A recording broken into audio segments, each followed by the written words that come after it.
Deixa eu contar uma coisa pra vocês que aconteceu comigo, que eu fiquei assim, totalmente sem palavras, sabe? Eu tô até agora assim, tipo, não é possível que isso seja verdade. Por isso que eu falo pra vocês que eu sou crente, mas eu entendo essas pessoas que não gostam de crente, porque realmente tem crente que, olha, dá motivo, viu? A pastora da igreja que eu tava frequentando, toda semana ela sorteia alguém da igreja pra poder limpar a casa dela. E na minha vez, eu me neguei e ela me tirou da igreja. Antes de eu contar essa história aqui, eu quero deixar claro que eu não estou generalizando, tá? Todos os crentes, não estou falando que todos são iguais, até porque não são. Eu sou cristã e eu não sou assim, posso falar pra vocês que eu não sou assim, mas infelizmente por conta de uns, acaba que todos pagam. Alguns meses atrás eu me mudei de cidade, vim embora pra cá, e quando eu cheguei aqui na cidade, eu comecei a procurar uma igreja com a mesma denominação que a minha, né, que eu frequentava já na minha cidade. Eu comecei a procurar e eu encontrei, comecei a frequentar essa igreja. E assim, desde o início, desde quando eu comecei a frequentar, eu não tinha o que reclamar, até porque eu fui muito bem recebida pelas pessoas, pelos irmãos, pela pastora da igreja, eu fui muito bem acolhida, todo mundo me recebeu muito bem. E até o momento eu tava assim, amando a igreja, amando mesmo. Porém, quando eu estava com uns 3 meses ali na igreja, um certo dia no final do culto, quando eu estava indo embora, uma irmã ela veio conversar comigo, uma das irmãs da igreja, e ela perguntou meu nome completo para colocar no sorteio. E ali eu dei o meu nome e em seguida eu perguntei, né, o que seria esse sorteio. E ali ela começou a explicar que a pastora da igreja toda semana sorteava alguém para limpar a casa dela. Ela falou assim, olha, no domingo a gente faz esse sorteio para ver quem vai ser o contemplado da semana. Quando ela falou isso, eu não consegui disfarçar minha cara, porque eu sou uma pessoa que eu não consigo disfarçar minha cara. Eu posso até guardar minha opinião, mas a minha cara, ela vai falar por mim. Eu fiquei incrédula. Eu fiquei assim, olhando pra ela, tipo assim, não é possível. Não é possível que isso seja verdade. E ele, com toda a educação do mundo, eu falei assim, irmã, muito obrigada, mas eu não quero participar desse sorteio. E quando eu falei isso, que eu não queria participar do sorteio, aquela irmã olhou pra mim com uma cara assim de espanto. Ela falou assim, misericórdia, irmã. Você tá se negando a trabalhar na casa de uma profeta. Você tem noção disso? E ali eu olhei pra ela e falei assim, tenho noção disso sim. Na verdade, eu acho que daqui da igreja eu sou a única que, né, tem noção. Dei tchau pra aquela irmã, virei as costas e fui embora. Beleza, quando foi no dia seguinte, eu tava mexendo no WhatsApp e eu vi que eu tinha sido removida do grupo da igreja. Na hora, mandei uma mensagem pra pastora perguntando o motivo. Eu já imaginava qual era o motivo, mas eu queria ver o que ela ia falar. E ali eu mandei mensagem pra pastora perguntando e a pastora respondeu pra mim que ela tinha me tirado do grupo porque pessoas pra frequentar a igreja dela tinham que estar na mesma comunhão e no mesmo espírito que ela. E que se a gente não tivesse no mesmo espírito, na mesma comunhão que ela, que não ia dar certo. Então que ela preferia que eu buscasse, que eu procurasse uma outra igreja. E ali eu falei assim, você tá pedindo pra eu não ir mais, pra eu não frequentar mais a sua igreja? E ela falou que sim. Gente, eu juro por tudo que é mais sagrado. Depois disso eu não respondi mais a mensagem dela, parei de responder. E claro que eu saí da igreja. Só que, gente, eu fico pensando, imagine o preço alto que essa mulher vai pagar. Imagine porque ela tá brincando com coisa tão séria. Imagina a hora que Deus decidir cobrar, como que não vai ser, eu tenho até dó. Eu não quero mais saber que ela fique lá com os irmãos dela, que ela faça o que ela quiser. Mas eu falo que a hora que ela for cobrada, rapaz, não vai ser brincadeira não. E o que me dá mais raiva é que por causa desses cristãos, que muitas das vezes a gente não consegue levar a palavra de Deus, ou que a gente não consegue pregar, porque a gente é mal interpretado por essas pessoas, infelizmente. Essa história também não é minha, e sim de uma seguidora que mandou pra mim lá na PP Vizinho. Aproveita e vem me acompanhar lá também, você já sabe, né? Eu vou amar ter você comigo lá todo dia. Tchau! O meu erro foi dar o meu endereço para os 3 homens que estavam pagando pensão para o meu filho de 1 ano. Esse foi o meu erro. Queridas, amigas, vou contar pra vocês essa história que eu me lasquei mesmo. Eu, muito serelepe pimponha, gostava ali de dar uma namorada. Eu era igual um macho, gente. Eu só nasci mulher, mas eu me comportava igualzinho um macho. E aí eu gostava, né, de dar ali uma namorada e tinha ali os meus 3 Jurandis, que eram, sabe aquele ficante Pro Max Plus? Então, todos os meus eram Pro Max Plus. E eu tinha 3. Tinha os outros que eu ficava por fora, que era só os ficantes mesmo, o beijinho aqui, não sei o que, pra dar uma olhada no biscoito. E tinha os Pro Max Plus. Só que nenhum deles sabiam de nenhum deles. E eu morava sozinha. Então, eu organizava a minha agenda todinha pra poder encontrar os 3 e nunca dei o meu endereço pra nenhum deles. Nunca. Então, eu ia na casa de um, depois eu ia na casa do outro, depois eu ia na casa do outro. Às vezes eu ia 2 vezes na casa de um e na casa do outro. Entendeu? Que era pra pegar o gostinho do outro. E por aí ia. Ai, não sei o que, você tá errado. E homem faz a mesma coisa com você, sua jumenta, e você só não sabe, tá bom? Mas enfim, e aí Eu tomava ali o meu remedinho para poder não procriar, porque eu queria não procriar, queria continuar na minha life. Trabalhava, fazia minha faculdade, eu tinha minha vidinha assim e era solteira. Só que aí, gente, com os meus ficantes Pro Max Plus, eu comecei a furenfar sem as camisetas, porque eu já tava há muito tempo com eles. Sabe? E a gente não queria nada sério nenhum. Eram homens adultos, mais velhos que eu, que tinha dinheiro, eles não me bancavam, mas me davam muito presentes, entendeu? Porque pra eles eu era uma santa. Então, como uma santa, eu não podia, tipo assim, aceitar ser bancada, porque eu tinha princípios e todas aquelas coisas. Então, eu tinha que fingir que tinha princípios e acabava ganhando só presente. Eu jogava indireta quando eu queria alguma coisa. Então, eu era desse tipo. Então, pra eles, eu era uma pessoa santa e de confiança que não queria um relacionamento agora, porque estava terminando a minha faculdade. Metida essa série. O macho faz isso com a gente também, tá bom, amor? Então, beleza. Eu tava tomando meu remedinho certinho. E aí, o que aconteceu? Eu, jumenta, comecei a tomar antibiótico. E esqueci que o antibiótico cortava o efeito. Pô, minha menina, não peguei bucho. Engravidei. Gente, vocês não imaginam o desespero, o meu desespero. Porque pra minha mãe foi uma alegria. Porque ela queria neto a todo custo e sabia que eu era uma grande safada e não sabia se eu ia ter filho. Eu engravidei. Quando eu engravidei, eu entrei em desespero porque eu não sabia quem era o pai. Então eu falei pra cada um que tava grávida. E eles ficaram super emocionados. Eu falei pra cada um que só ficava com eles. Falei, só fico com você, só fico com você, só fico com você. E agora estou grávida. Mas continuo, né, com a minha questão de que eu não quero nada sério. Eles quiseram morar comigo, quiseram casar comigo. Não, a gente vai ter um filho, vamos construir uma família. Só que eu não queria. O chá era bom e estavam os 3 apaixonados por mim, sim. Os 3 estavam apaixonados pela grande garota aqui. Só que eu não queria ter um relacionamento com nenhum deles. Então eu falei pros 3 que o filho era de cada um e que eu não queria.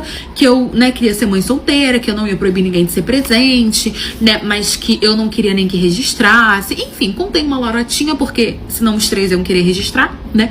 Contei uma lorotinha, falei que só ia ter o meu nome, que eles iam participar se eles quisessem, que mais pra frente eles poderiam, né, registrar quando eu decidisse quem seria o pai.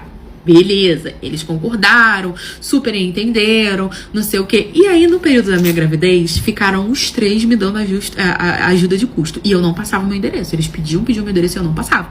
Sempre que eu ia lá, dormia um na casa do outro na casa do outro. Eles não sabiam onde eu morava. Eles moravam meio longe da minha casa, então tava dando super certo. Eu só tinha que organizar na agenda e eles me dando ajuda de custo. Gente, eu basicamente podia parar de trabalhar. Porque cada um me dava ali uma ajuda de custo. Os 3 estavam super felizes que iam ser pais. Beleza. O tempo passou, a criança nasceu.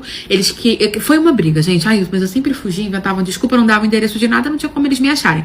Mas, por exemplo, eu não queria que ninguém participasse do parto. Falei que quem estaria no parto seria comigo, seria minha mãe. E não sei o que, inventava toda uma lorota. Gente, mentirosa, beça. Não sei como eu consegui manter isso, mas eu consegui, enrolei os 3. A criança nasceu. E aí eu estipulei um valor de pensão de acordo com o que eu sabia que cada um ganhava. E eram os valores bons. E eles concordaram sem falar um A. Conheceram a criança, eu levei a criança lá, chorava. Tentavam estar presentes? Tentavam. Só que eu falava que não, que eu queria ficar na casa dos meus pais e que os meus pais não aceitavam esse tipo de relacionamento. Eles, mas a gente pode começar um relacionamento. Mas eu não quero. Então eu preciso respeitar a família do meu pai e da minha mãe, né? A casa deles falava que tava lá, na verdade eu tava na minha casa e minha mãe tava na minha casa me ajudando. Pois bem, e foi assim durante um ano. A criança nasceu.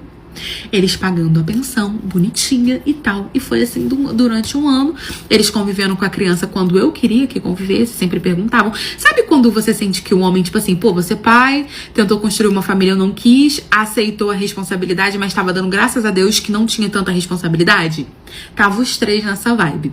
Mas beleza, via uma criança, postava foto e não sei o que. Até que um belo dia, gente, eu simplesmente comecei a ficar mais apertada na questão do trabalho. Tinha que trabalhar, tinha que ir pra faculdade, tinha criança. E eles começavam a perturbar a minha vida, querendo ver a criança, e nem sempre eu podia levar a criança. E às vezes eu, sei lá, não tava a fim de ir, queria que eles viessem na minha casa. O que eu fiz? Eu falei, eu vou dar o endereço. Aí eu fui burra. Errei, fui moleque. Dei o endereço pros 3 e falei, olha, vocês não me aparecem aqui. Falando com cada um, tá, gente? Ó, você não me aparece aqui, né? Porque minha família tá aqui. Você falei que era a casa da minha mãe, não sei o que, você não me aparece. Só quando eu disser que você pode vir. E os 3 concordaram comigo que tudo bem, que quando eu quisesse ir, eles iriam. Só que aí aconteceu um negócio que o quê? Teve um dia que os 3 pediu pra eu poder ir lá, no mesmo horário. Eu falei, gente, que coincidência da vida. E pior que era coincidência mesmo, porque nenhum sabia um do outro. Só que eu tava querendo ficar com outro carinha, que eu fui mãe, mas eu não morri, né? Minha vida continua.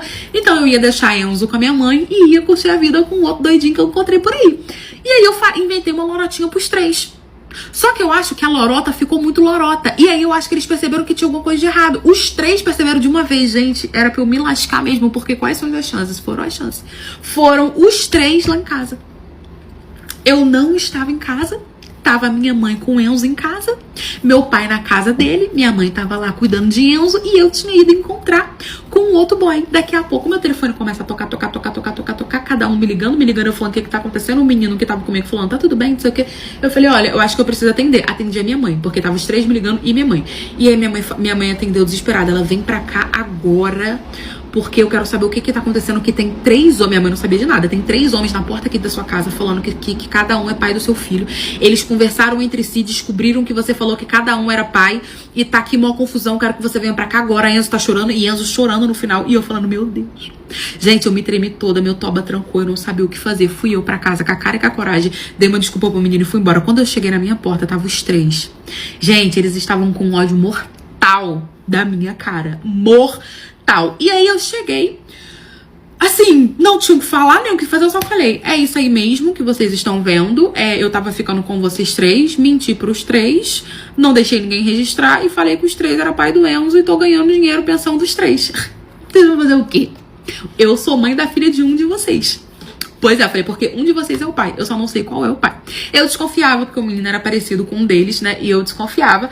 Falei, ó, a gente vai ter que fazer testes de DNA agora e quem for o pai assume. Eles ficaram, obviamente, revoltados, começaram a brigar, que não sei o que, fazer escândalo, me xingar. Eu falei que se continuasse xingando, eu ia chamar a polícia pra ele, que eles estavam na porta da minha casa, entendeu? Eles me ameaçando de processo. Virou toda uma confusão. Eu sei que no fim os 3 cornos foram embora, que não era nem corno porque eu não tinha relacionamento com ninguém. Foram embora, fizemos o teste de DNA, deu o que eu achei que era o pai, ele assumiu, né? E aí arcou com as responsabilidades, graças a Deus era o que ganhava mais, então a pensão continuou bem alta, graças a Deus, e os outros 2 me processaram. E agora a gente tá aí, eu tô com 2 processos nas costas e vamos ver o que vai dar, mas só se vive uma vez, né? Descobri que eu era corna pelo P do pecado. Aham, você conhece essa música? Eu sou apenas o P do pecado. Pois é, menina, os sertanejos não lançam só música pra gente poder escutar, não. É pra gente sofrer, é pra gente descobrir chifre. Eu descobri uma galha por causa do P, do perigo da música. Ah, mas como assim? Vou contar pra você. Foca aqui e presta atenção, que é pra você não passar na mesma situação que eu. Quando eu conheci o jumentíssimo que eu namorava, porque agora é ex-namorado, porque ele me chifrou, né? Mas enfim, quando eu descobri aquele candengo de Jesus, no começo, gente, é tudo flores, né? A gente acha que é... Meu Deus, encontrei o príncipe encantado, a coisa mais maravilhosa do mundo. Até que as flores que é no começo, as flores vão tudo no meio dos tubinhos, entendeu? E aí você começa a se lascar de asa e você não entende nada. O que aconteceu? Quando a gente começou a namorar, a gente ficou, se conheceu, começamos a namorar logo depois. E ele tinha uma melhor amiga... macho com melhor amiga, que ela era grudada nele, amor, grudada, parecia unha e carne. E aí isso começou a me incomodar, e a gente começou a namorar. Eu comecei a perceber que ele falava com ela 24 horas, que ele não podia postar caguei nas redes sociais dele, que ela comentava, curtia, ai que cocô lindo, deixa eu ver, manda foto, amigo, não sei o que. E aquilo começou a me irritar, sabe, começou a me irritar.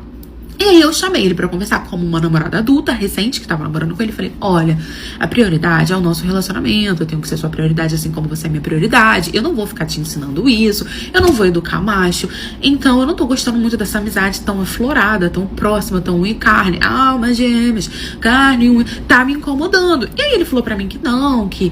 É óbvio que a prioridade era eu, que ele não precisava que eu não precisava ensinar ele, que ele ia me escolher, que ela realmente era muito amiga dele, mas que ele ia dar uma afastada. O que é o natural, gente. Você começa a namorar, você dá uma afastada das candengas que você chama de amiga. Sim, amor, a não ser que você namore comigo. Se você namorar comigo, você nem vai ter essas candengas, porque eu sou tóxica e proíbo todo mundo. Mas, enfim. Aí ele falou não, que ia dar uma afastada. Só que acontece, gente, que ele tinha muitos amigos em comum.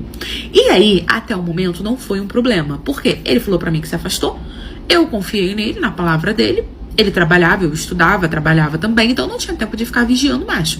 Ele disse pra mim que se afastou e eu acreditava nele, não era como se eu vigiasse a vida dele. E aí os meses foram passando e com o início do relacionamento, você automaticamente se afasta um pouco dos seus amigos, porque você começa a sair mais, né, ali no início do relacionamento. E quando o relacionamento vai sentando assim, dando uma acalmada, você volta a ter o hábito de sair com seus amigos, né, juntar ali todo mundo. E aí a gente começou a sair com os amigos dele, depois de já ter passado a nossa fase de ficar o tempo todo saindo só eu e ele. E eu comecei a conhecer essa amiga dele e tal. A princípio eu não tinha nada contra, só realmente me incomodava essa proximidade. Mas ela falava comigo, me cumprimentava e tal, cumprimentava, a gente sempre tava saindo, encontrando ela em amigos comuns. Até que um belo dia, marcou todo mundo num barzinho, que era aniversário de um dos amigos dele, e aí a gente foi. Gente, juro por Deus, eu falo pra vocês que Deus é corno, porque eu não ia nesse dia. Eu não ia, porque o meu relacionamento era a base de confiança, sabe? E como eu já conhecia todos os amigos dele, eu falei assim, ai vida, vai você, eu vou ficar em casa, eu tô cansada, não sei o quê. Só que alguma coisa fez assim dentro de mim, sabe, a luzinha do chifre piscou na minha cabeça, que eu tava passando na porta, acho que Jesus falou, irmã, você não vai sair passar mais na porta. Eu vou ter que te revelar teu chifre, que é pra ele poder diminuir e você voltar a passar na porta sem ter que se rastejar no chão. Daqui a pouco você vai andar nas portas igual uma cobra, se rastejando no chão. Aí eu falei, ai amor, quer saber? Eu vou. Me arrumei linda e bela e nós fomos pro barzinho. E aí, gente, no barzinho, a galera perde o senso da noção da vida e começa a beber e ficar mais louco que o Batman. E ela também tava bebendo mais louca que o Batman, entendeu? Eu não bebo, sóbria, sentada ali na mesa, todo mundo não sei o que. Ela não tava sentada nem perto nem longe, tava naquele meio termo. E aí, gente, tava tocando música ao vivo, barzinho de música ao vivo, começou a tocar essa música. Então erro contra erro, o seu é bem maior que o meu, eu sou apenas o pé do pecado. Gente, a menina... Eu entendi, porque antes estava tocando várias músicas e a querida não começou a dar que o Batman, barbirulês que todo mundo, começou a cantar muito intensamente, alto pra todo mundo. Eu vi que tava quase que o cantor da música ao vivo tava parando pra deixar a cantar. Aí ela começou a olhar pro meu namorado. Entendeu? E todo mundo... Gente, foi um negócio tão explícito que tava todo mundo percebendo.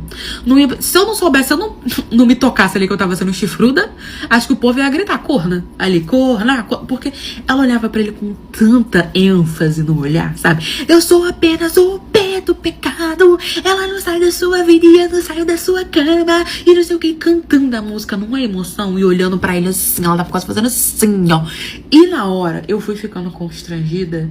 Porque eu tava vendo, ele baixou a cabeça e ficou calado. E ela começou a cantar mais alto ainda. E aí ela falava, não adianta baixar a cabeça não. E eu sou apenas o pé do pecado. Ali, gente, eu levantei, olhei bem pra cara dele e falei, eu já entendi. Foi só isso que eu fiz, que eu sou uma dama, eu sou uma princesa. Peguei a mesa que ele tava deitado e puf, virei em cima assim de todo mundo. Ninguém entendeu nada, eu sou uma dama, até vírgula. Virei as minhas costas e fui embora. No dia seguinte, eu mandei uma linda e bela mensagem pra ele. Falei, olha, você não precisava ter feito o show da Xuxa pra ela, né? Você não precisava ter feito o show da Xuxa que você fez. Era só você me contar. E aí, ela pegou e me contou, né? Que eles sempre ficaram, que eu era corna desde que eu comecei a namorar com ele. Antes de namorar com ele, eu já tava sendo corna. Quando eu comecei a namorar com ele, eu assinei o contrato de chifruda. Eles sempre ficavam, eu tava trabalhando, eles estavam ficando, eu tava na faculdade, eles estavam ficando, que ele não conseguia abrir mão dela. E nem de mim, que ele dizia que me amava. E que eles só combinaram de deixar tudo mais escondido porque eu estava desconfiando. Ele chorou, implorou, pediu pra voltar, disse que me amava, que não, que era comigo que ele ia casar, que não sei o que, aí ele achou, ó, você vê como que é mágico. Ele achou que ele ia ter a opção de escolha entre eu e ela. Tipo, não, eu vou parar de ficar com ele e ficar só com você. Eu falei, não, eu não estou mais entre as suas opções, meu amor. Você me traiu, acabou o relacionamento. Terminei com ele, ele ficou uns meses atrás de mim. Ele tá com ela? Não tá com ela. Aí ele viu que me perdeu, dispensou ela. E é isso, gente. Agora ele fica com o pé do pecado.